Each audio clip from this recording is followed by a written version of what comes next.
Hello,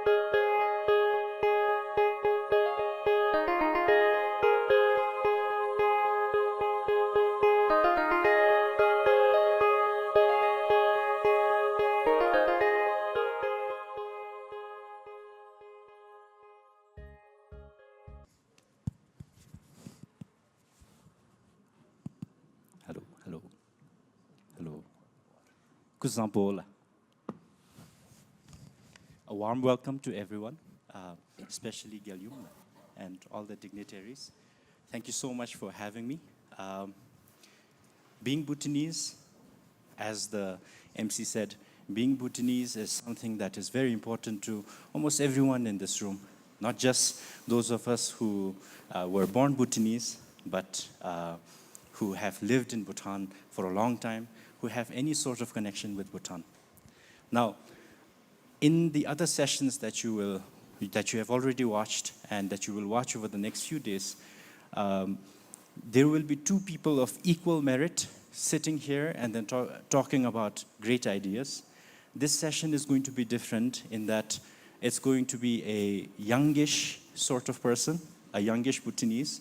My original introduction said young, but then I realized that every MC for the next 3 days is going to be about a decade younger than me. So now I'm qualifying myself as youngish. So this session is going to be a youngish Bhutanese trying to understand from someone as accomplished as Dr. Dorji what it means to be Bhutanese, what it meant to be Bhutanese, and to put it against the experiences of my generation, and together, hopefully, we will be able to answer the question. Yes, thank you, Phub, and thank you for the very kind introduction. First of all, let me pay my homage to Her Majesty, not only for this festival, but personally, I have been inspired. I have been actually put on the road to selfless service to remote communities some 20 years back, which now occupies half of my life, for which I'm always thankful. I am humbled to be placed here, especially right after two eminent speakers. Actually, I'm terrified, but I will try to manage and see if I can live up to the expectations posed to me by my friends who are the festival directors. So what does it mean to be Bhutanese? This emerged actually from the 6-year dissertation works. I did my PhD, completed that in 2022. Here is a big volume. If anyone is interested, I have the PDF copies. And one of the things that emerged was our identity, how it's constructed on the social media. And so to answer straight, what does it mean to be Bhutanese? To be Bhutanese is actually to be compassionate, altruistic, and spiritual. So just three things, very simple: compassionate, altruistic, and spiritual. It came out of a finding, one of the 4 findings of my dissertation, the identity, spirituality, community, and the sacred chronotopes. So identity came out as one of the findings. And when we talk about identity, it is actually a very slippery topic because it's a very subjective experience. So there are lots of definitions of identity. There are gender identity, racial identity, cultural identity, youth identity, depending on the discipline that you come from. I'm a communication scholar. I'm a from social science. So identity in my work is basically the sense of self. So what do you make of yourself? What is the sense that you get about yourself? To quote a Jamaican British scholar by the name of Stuart Hall, he put simply identity as the story we tell ourselves. So identity as the story we tell ourselves. So look at yourself, as an individual, what is the story that you say, especially people of my age who have passed 50? What is the story that you say? That is your identity. So the sense of self that I have come across, or in the findings of my work, is that of interdependent self. So the self that we make of ourselves as Bhutanese is that of an interdependent self, which comprises of a personal self, a social self, and a spiritual self. And that can be seen in our everyday lives. My daughter was here over the winter for vacation. I was down south in Gelefu. And even before she called me or any of my relatives, she actually headed straight for Dechinfu, because that is her spiritual self, because that's where she got her name.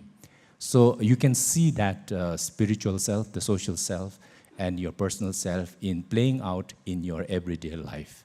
And I think that is more or less what does it mean to be Bhutanese. But I'll be happy to elaborate on that further. So, thank you so much, Doctor. Now, something that I wanted to say early on before we get too much into this conversation is, as I already set it up, I really think of it as a young Bhutanese receiving instructions on what it means to be Bhutanese from someone who's older. So please bear with us if the conversation becomes a little exposed, and if it touches some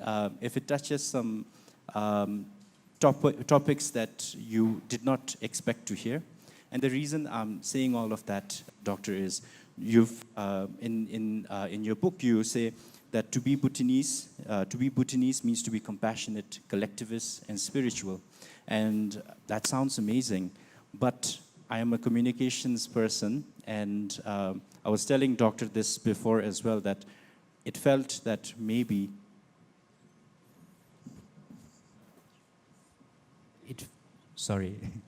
I was telling Doctor that it felt that maybe saying these nice buzzwords about what it means to be Bhutanese sounds like a marketing gimmick. And the reason, I have a very sincere reason for this. I'm not saying that Bhutanese are not compassionate, not collectivist, or not spiritual. But when Doctor, in his book, he talks about his community, people gathering around a community temple, all of these things, and I yearn for that myself. I think a lot of young Bhutanese in the audience would be able to relate with me when I say that all of these values, such as collectivism, community, spirituality, it's not as strong in my generation as it might have been for you, Doctor. And so I want Doctor to paint us a picture for me and for all the young people in Bhutan, in the audience right now. Tell us how it felt like to be in a community when you were growing up. Okay. Before I do that, let me also say that I built my research on the works of Khenpo Karma Phuntsho. I don't know if he's here. On his theory of, which is a short paragraph actually, he writes in his History of Bhutan, the theory of three worldviews that the Bhutanese today have. In other words, the shamanistic traditional worldview of my parents' generation, the Buddhist worldview of my generation, and the socio-scientific worldview of my daughter's generation. So he explains that in his book. I built on that theory, and I looked for a traditional community, which was very difficult to find. So I had the fortune of actually finding one in the remote corner of Wangdi, a village called Lamga, that had no electricity or road or mobile phone. So it was really a traditional community. So I lived there as an ethnographer. And that was a traditional community. And one thing that we can, as an ethnographer, as an anthropologist, is like you observe what they are doing. And let me tell you just three things that I've observed. Their concept of time, nature, and the community. So for instance, time, this morning Her Majesty mentioned about reincarnation. The reason why we believe in reincarnation actually is that time is, there is no time, it's timeless in Buddhism, in this part of the world. And so in a traditional community, the older people will never remember how old they are. They don't care. For them, time is cyclical, not linear. So they would, so you don't ask how old are you. You say, "Korgamchimo, how many rounds of 12 years have you done?" So time is conceived as cyclical, and depending and basing on that, their life, their day is dictated by what an American geographer called Robert Levin mentioned as events time. So you don't say in a traditional community, you don't say let's meet at 9 o'clock. You say let's meet after I release my cows. Or shall we see after sunset? Or, oh, the sun is about to set, and why did you go and collect your cows? They never say it's 4 o'clock, time to tie the cow. That's not how it works. Nature is at the center of the universe, not humans. So in a traditional community, nature plays the central role. And we also extend our kinship. We treat nature as our family.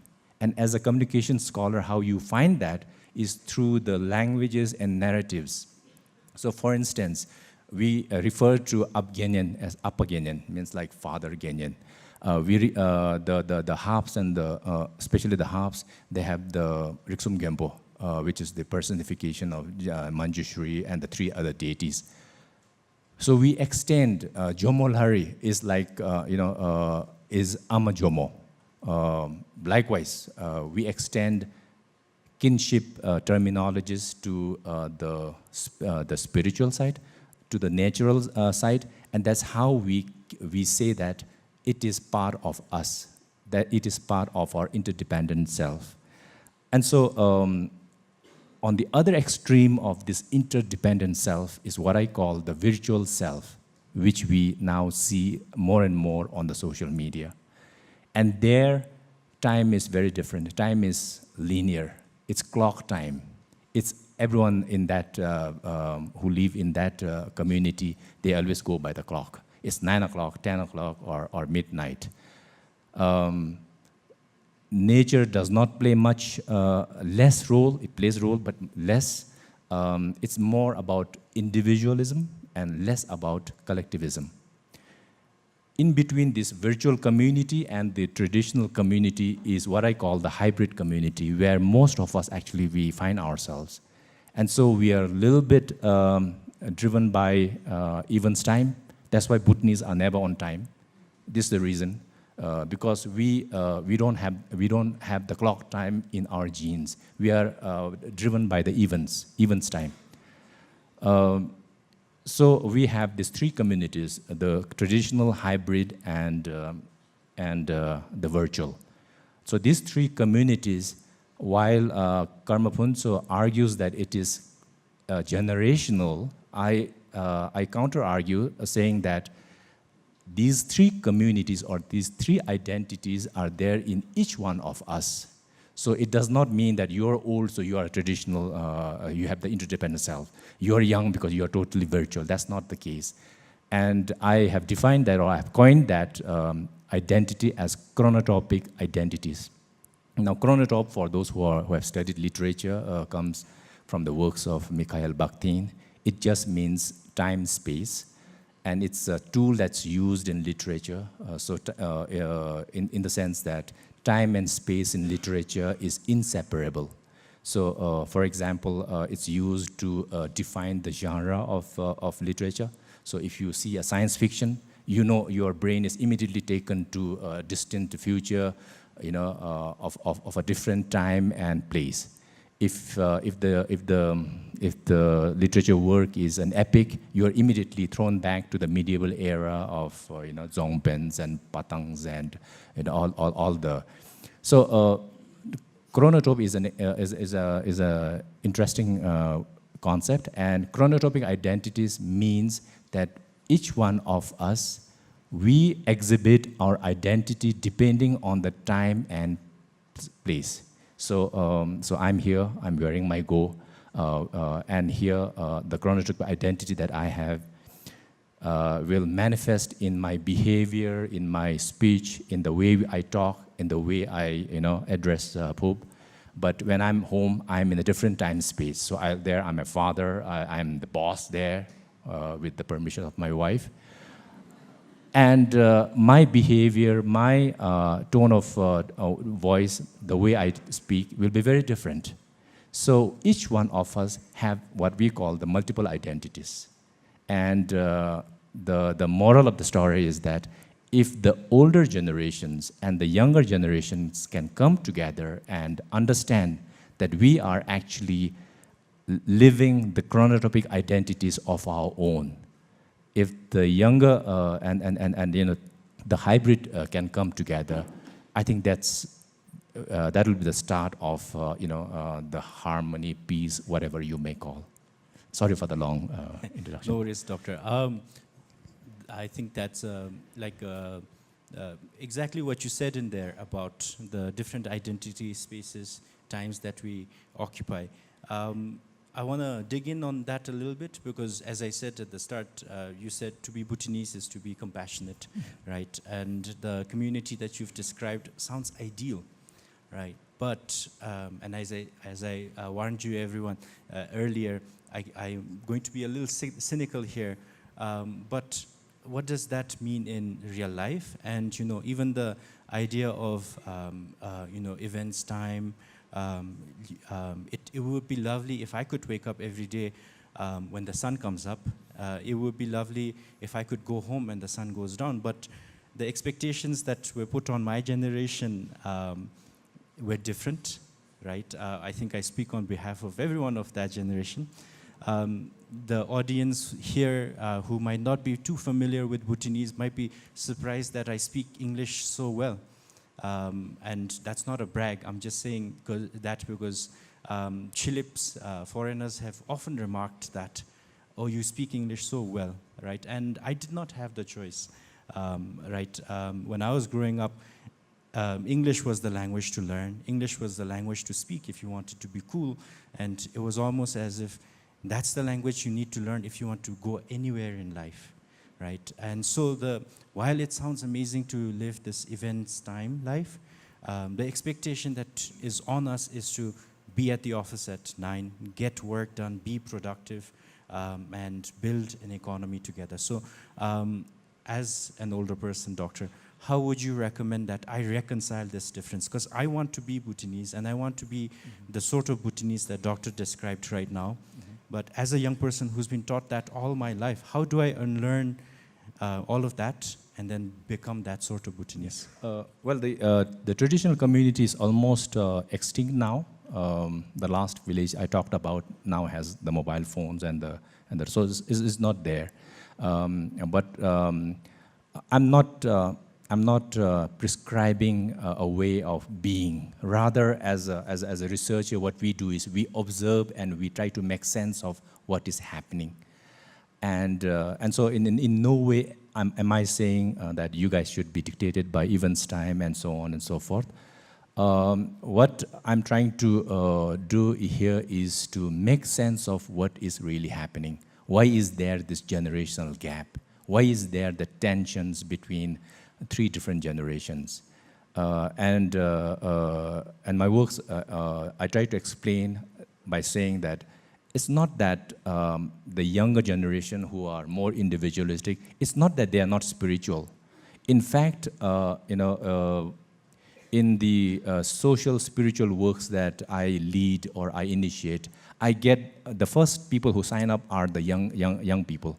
I was very happy to see students volunteering for this festival. So, which means that, as I said, the three different of identities are there in all of us. Maybe, just maybe, depending on your age and the generation, you may have higher dosage of the collectivist mindset and maybe lesser individualistic. Those of us from the East, we always say, we never say I. We always say aha, you know. We will say, you know, I don't know, I can say Thukten, so aha, Thukten, you know. So when Thukten wrote his book, Ashachuk will say, ah, Thukten, you know, wrote one book, you know. Or you know, this morning I was posting something on somebody became the director of tourism, and I was saying, Damchu, you know, Dakshuriwala, no. So it is always about us and we. This is how we are. I'm not saying that we should be like that, but what is the essence? The essence is that as long as you're compassionate, altruistic, and spiritual, you are Bhutanese. And I think this is, again, I mean, we can delve on that. On the question of whether we are compassionate, of course we are. You know, I posted a video of one parking fee collector who was struggling with his son on his back, and then we someone said, let's raise some funds. I said, fine. We raised 200,000 within 24 hours. And most of the donations came from people living in Australia. So which means, have they forgotten to be Bhutanese? No. Have I forgotten to be a Bhutanese? No, because that's who we are. We are compassionate. We look out for each other. Once again, I'm very sorry to be cynical, Doctor, but Please go ahead, yeah. I think, you know, if you look at something like GoFundMe, right, in the US, one could make the argument that even American societies are highly compassionate because like GoFundMes are being used to pay for cancer treatments and all of that, right? And the fact that it's still functioning, that it's still working out, means that if we did measure compassion by contribution to things like that, then American societies can also be compassionate. And I'm not saying they're not, but what is uniquely Bhutanese about compassion? How is Bhutanese compassion different from that sort of compassion? Okay, if we are to really go into the nuances, I would say generally the West are empathetic but not compassionate. There is a difference between empathy and compassion. Coming to your observation that even Americans are compassionate, of course, because every human society has emerged from a traditional society.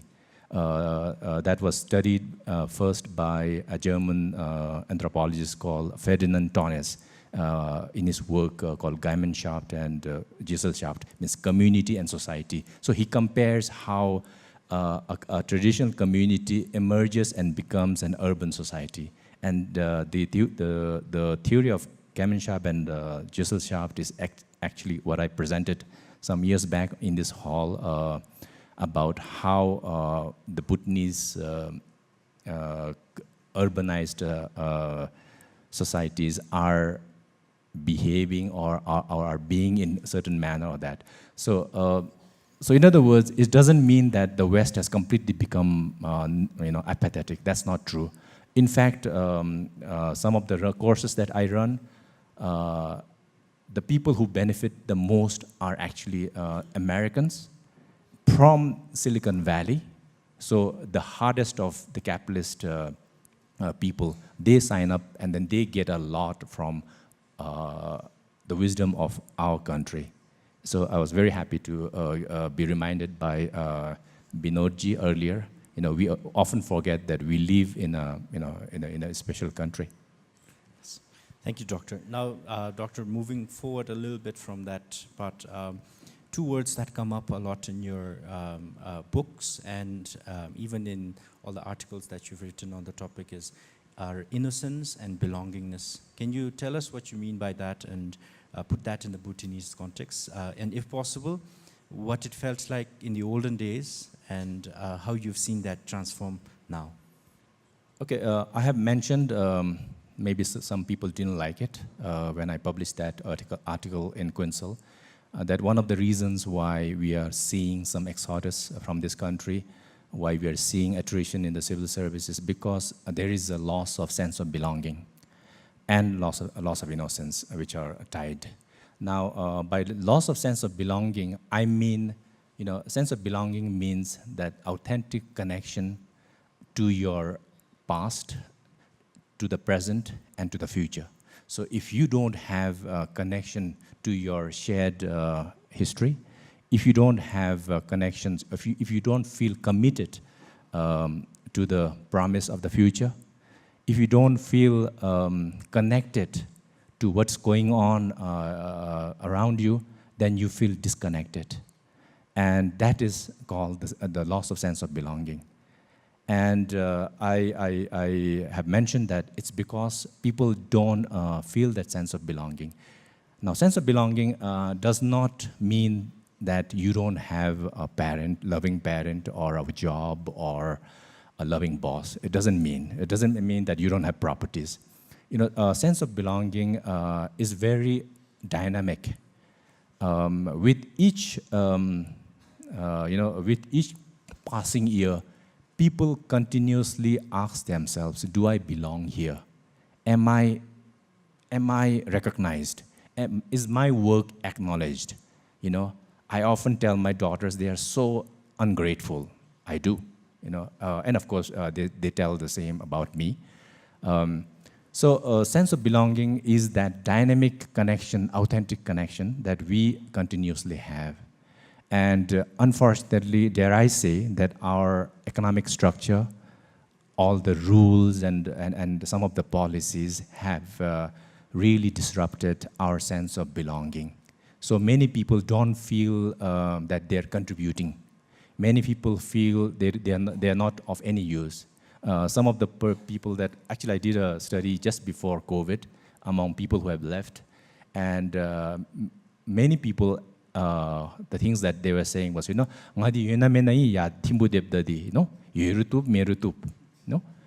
that was a very casual joke, but in it, I think there was some very deep meaning to that. So, do people feel acknowledged? Do people feel belonged? And I think that's the challenge for our leaders, for our government especially, to bring people together.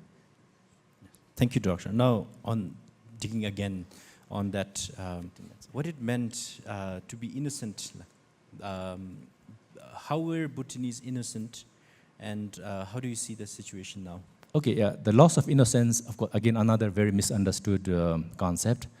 So a few days back, I was hiking alone in Phub, and I lost my way. So everyone who has been to Phub, you can easily get into a marshy area, and you cannot find your way out. You cannot find a bridge.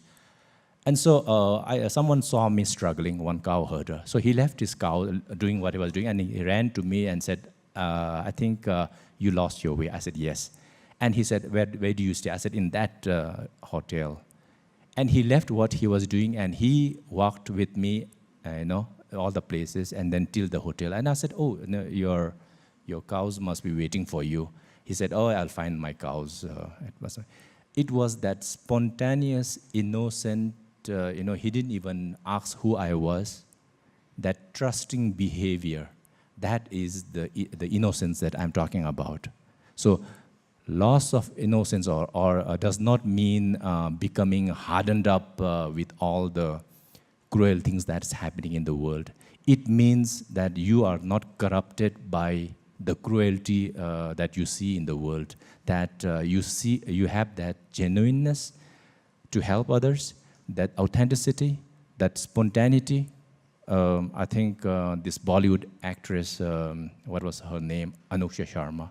She wrote a long article on our Twitter feed about how connected she felt, how authentic one woman was who offered her some tea.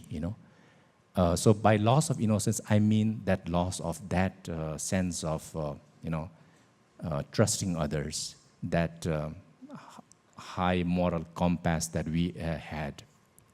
And unfortunately, again, yes, that's where we are. And I think just because you're becoming powerful or rich does not mean that you have to be mean. You can still be compassionate, you can still be innocent, you can still be trusting, you can still be ready to fold your sleeves and help others. That is what I mean by loss of innocence. So I don't know if I answered your... Yes, you did, Doctor. Thank you so much, Doctor. Now, so we're talking about the loss of innocence, the loss of the belongingness, two very core parts of being Bhutanese. Something just out of curiosity, how much have we lost, and is it still salvageable? Okay, I think the solution was given by Her Majesty earlier, when the story of Yab was documented. If I may be a little provocative, let me say that I think the last train is leaving soon.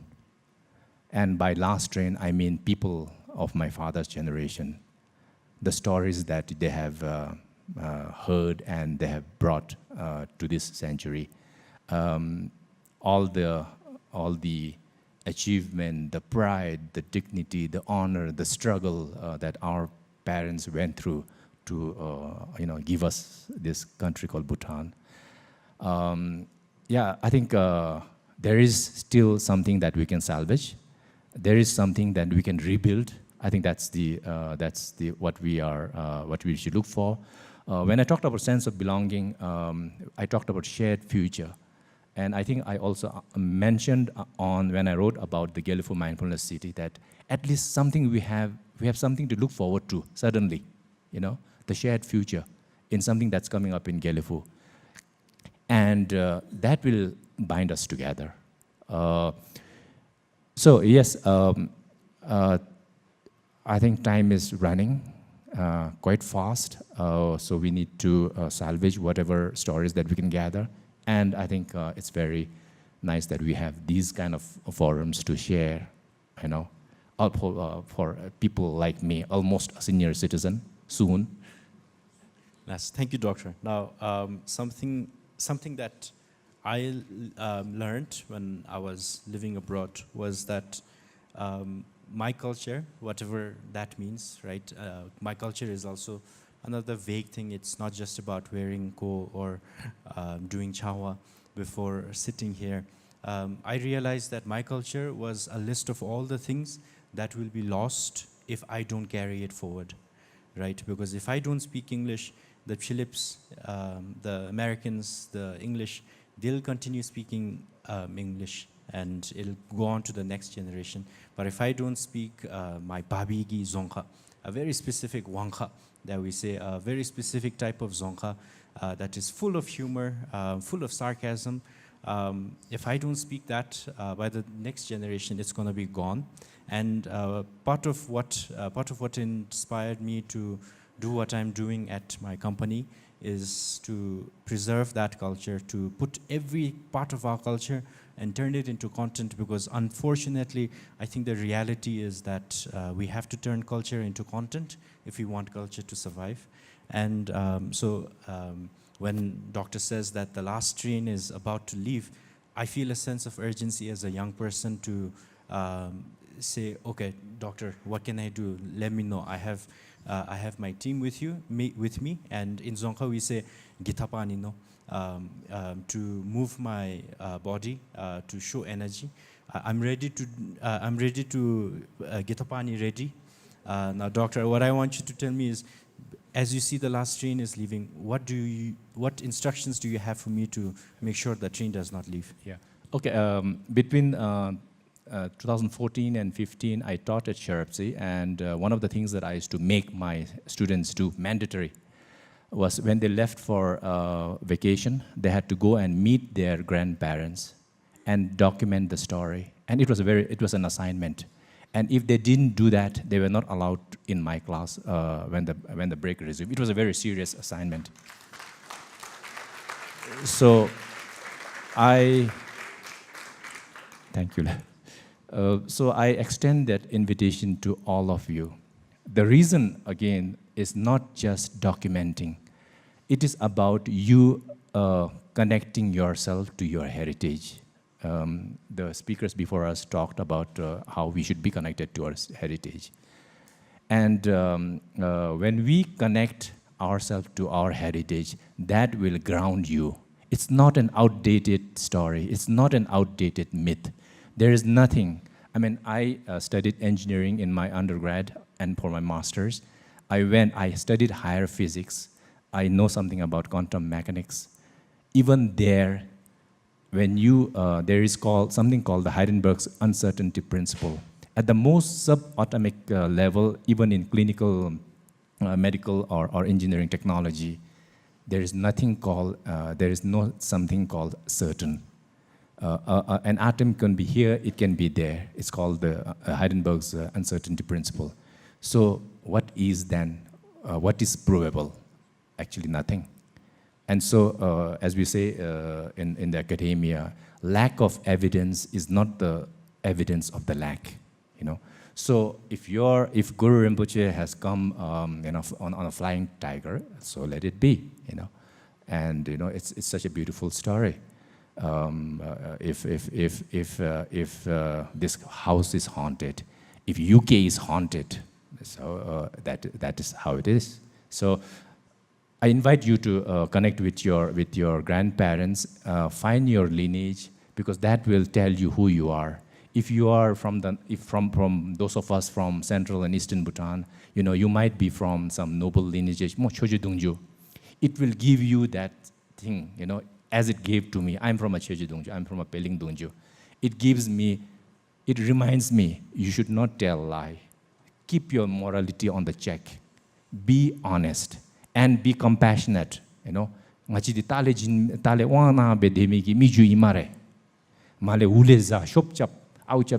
know, and that is a constant reminder that my uncle gives us. So look for your heritage. So thank you, Doctor. Now,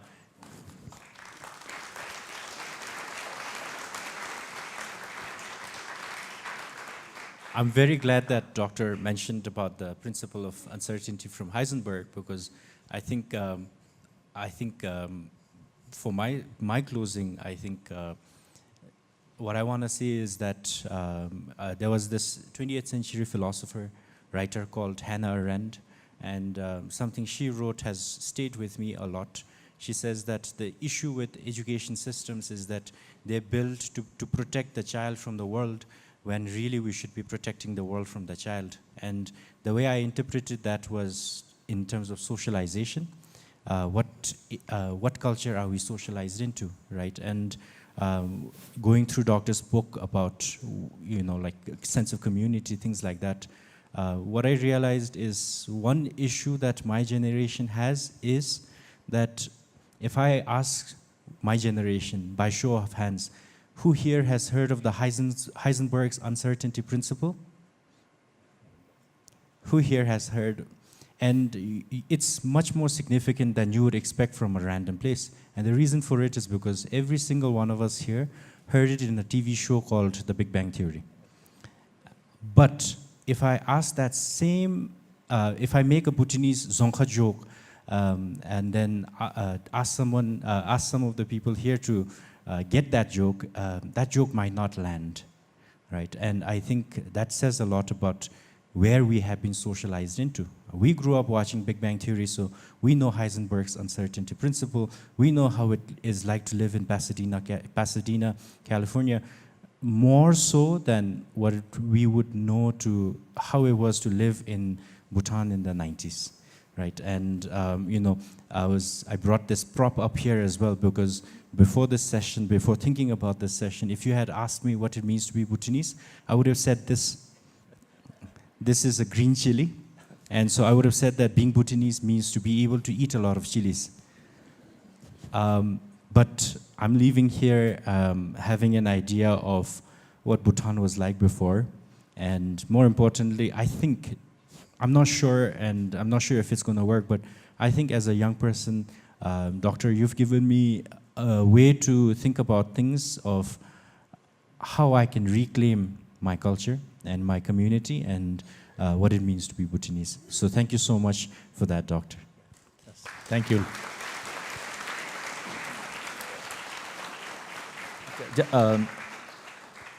Now, when I talk about being deeply rooted to my culture, our culture, let me confess that I was like Phub.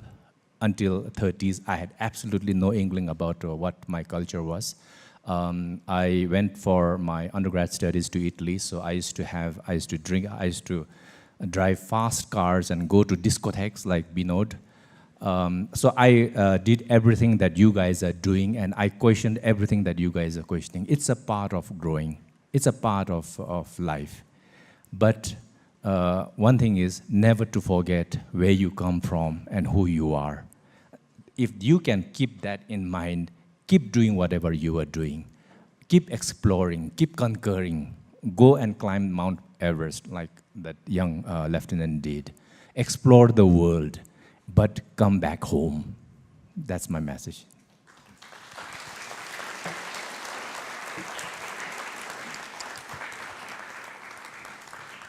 Lasso, thank you so much for that, Doctor. I'm very heartened and I'm very excited to go back home and do that assignment that you've given to Doctor. Let me understand it correctly. You've assigned it to every young person in Bhutan, right? Yes. Including those friends from India, too. And because the challenges that we face in Bhutan is universal, by the way. I had the same problem when I was teaching in Macau. Students from mainland China and Hong Kong and Macau. So don't think we are so bad, or don't be hard on ourselves, both young and old. This is my request. We're just being human. I'm excited to go ahead and do that, but before we can do that, I'd like to open up the floor now. If you have questions, go for it. If you think you have a unique perspective on what being Bhutanese means, go for it. We have a little time left. Yes, there's one gentleman here, followed by a madam. Hello. Thank you so much, Doctor and Phub, for such a pertinent topic. Of course, you've been talking about, in terms of Bhutanese culture, the loss of innocence and the loss of belongingness. But I think it has become so universal. I can see it at my home when I observe my daughter, that how she is losing the innocence and she is losing the belongingness. I can also see in my professional life the students, the way they are not so much belonged, and the way they are losing the innocence. I can see with my colleagues also. So are we okay with this, especially the youth who is so much consumed in technology, and which is, I think, taking them a little away from a lot of things which we're talking about? So what's the way forward? I mean, are we fine that they, like you, after 30, 40, I mean, they come back? So should we wait for those 20, 30 years? Or, I mean, Okay. there's also an argument that, I mean, people should be allowed to live their life the way they want to. And there's also selfishness in a way. So yeah, I mean, what are your thoughts? I mean, what's the way forward? Thank you. I think all depends on the parents and the leaders. I think this is where leadership and leaders, not just the Prime Minister and His Majesty, but also, you have your own sphere of influence. So anyone who has a sphere of influence, be it in a family or in office, you are a leader. It all depends on the leadership. So my wife is Japanese, so one would assume that they are very cosmopolitan. In fact, they are not. My elder daughter goes to Deshenpu and Changanghe every month without failure, twice a month. It all depends on us. And again, to those parents, I think we should not tell them what to do. Bhutanese will be the last person to listen to what you say. They will do exactly what you tell them not to do. What you have to do is you have to do it yourself. So because I read, both my daughters read, just for example. And so it's I was fortunate because I left this country with a mission, which was directly given to us by His Majesty the Fourth King. You guys go and learn science and technology and come back. That was a very strong royal command. So partly we came back because of that mission, and the other was, of course, my father, who always said, we are not. We come from a family who used to rule some parts of eastern Bhutan in a small fiefdom back then. So we have our community to look after. Someday you have to look after your community. Of course, now things have changed. We have Wangchuk administration, things like that. But there are still communities and people who look up to us for whatever. So you have a community to look after, and that was the reason also why I come back. We cannot wait. I think we should let people do whatever they want to do because they will not listen. I mean, the young. But you have to guide them, keep reminding them, and do yourself what you want them to do. That would be my suggestion. Yes. Thank you, Doctor. And I think two takeaways for me there is, one is a proverb in Hindi that I will 100% butcher, so I'm not going to say it, but I think there's a proverb about someone who comes home at the end of the day not being an outsider, right? And I think that's something to keep in mind as well. And the other takeaway is, to all the Bhutanese people, do not send money into my bank account. Yes. One more question from Madam.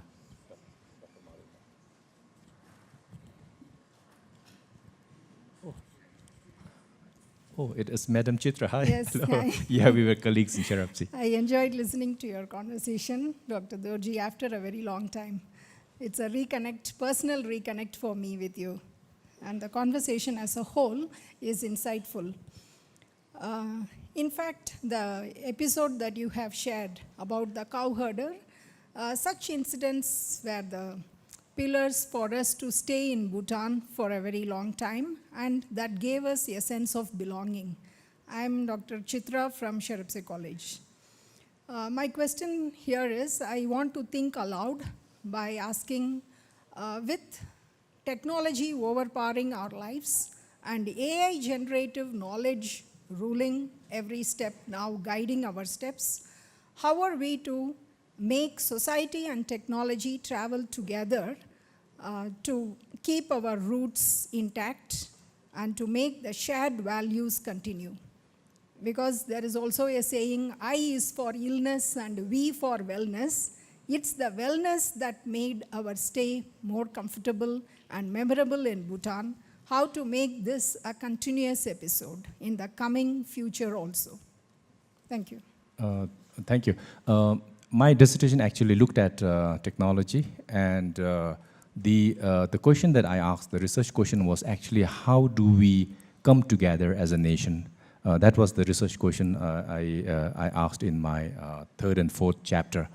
And I presented that in one of the Vajrayana conference here also. Technology can be used to unite people if you use it properly, if we invest on it.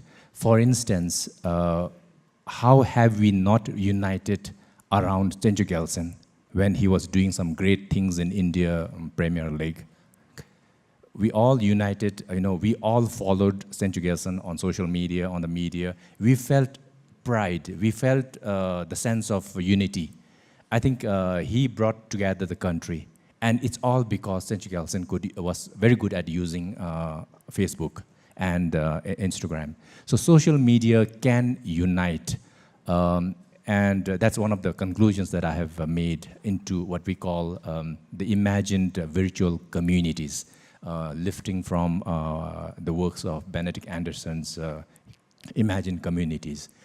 He talks about how nations are formed, how nations stay together. And I have concluded that, that technology can be used to keep the country together if we invest in it, if we make good use of it. Right now, as we speak, my group, we are using Telegram and WeChat to garner some funds to do a religious festival here. I mean, isn't that an innovative use of technology? How many people have not donated to this or that lahang or that community? We all do. We have all done that. So technology is not necessarily bad. It's not necessarily divisive. It is, but we can also make it. It can also unify. So thank you so much. I think, unfortunately, I think we're out of time now, and we could have extended a little bit, but the session after this is lunch, and I wouldn't want to eat into that at all. Thank you so much for being a lovely audience. Thank you so much, Doctor. So, again, thank you very much, and again, I'm very humbled to be able to share this, 6 years of hard, incarcerated labor, which won't go to waste, because as a young person, I assure you that I am heartened more than ever to actually weaponize or I think operationalize your findings, and to make sure that all the young people in Bhutan do go back and find their roots and really rediscover what it means to be Bhutanese. Thank you so much, Doctor. Thank you.